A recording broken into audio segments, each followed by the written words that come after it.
ہم کریں گے ہر مظلوم کی حمایت۔ السلام علیکم، میں ہوں حورین فاطمہ اور آپ دیکھ رہے ہیں حمایتی news HD channel.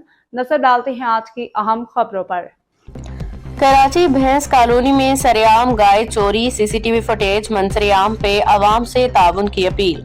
Karachi report Ahmad دین، حمایتی روزنامہ حمایتی نیوز۔ گزشتہ روز صبح تقریباً 8 بجے روڈ نمبر 12 پہ واقع باڑے سے گائے چوری ہونے کا واقعہ پیش آیا، جو کہ بھینس کالونی تھانہ سکھن کی حدود میں پیش آیا۔ ملزمان نے سرعام واردات کرتے ہوئے گائے چوری کی، جس کی CCTV فوٹیج بھی منظر عام پہ آ گئی۔ متاثرہ شہری محمد ارشد چوہان شاہ کے مطابق نامعلوم افراد باڑے میں داخل ہوئے اور گائے کو چوری کر کے فرار ہو گئے۔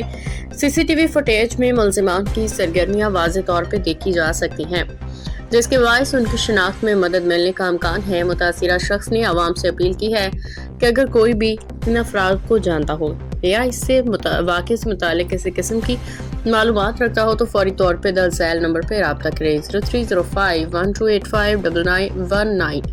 ذرائع کے مطابق بھینس کالونی میں آئے روز چوری کی وارداتیں بڑھتی جا رہی ہیں، جس پہ علاقہ مکینوں نے شدید تشویش کا اظہار کیا ہے۔ شہریوں کا کہنا ہے کہ تھانہ سکھن کی حدود میں سرعام ہونے والی ایسی وارداتیں قانون نافذ کرنے والے اداروں کی کارکردگی پہ سوالیہ نشان ہیں۔ متاثرہ شہری کا کہنا ہے کہ قیمتی مویشی کی چوری سے انہیں لاکھوں روپے کا نقصان ہوا ہے، جبکہ علاقے میں عدم تحفظ کا احساس بڑھ رہا ہے۔ علاقہ مکینوں نے اعلیٰ حکام سے مطالبہ کیا ہے کہ فوری کارروائی کرتے ہوئے ملزمان کو گرفتار کیا جائے، بھینس کالونی میں بڑھتی ہوئی جرائم کی وارداتوں کا سدباب کیا جائے۔ روزنامہ حمایتی نیوز عوام سے اپیل کرتا ہے کہ جرائم کے خاتمے کے لیے قانون نافذ کرنے والے اداروں کے ساتھ بھرپور تعاون کریں۔ باخبر رہیے ہر جگہ ہر وقت، جانیے ملکی و غیر ملکی حالات و واقعات یقین کے ساتھ۔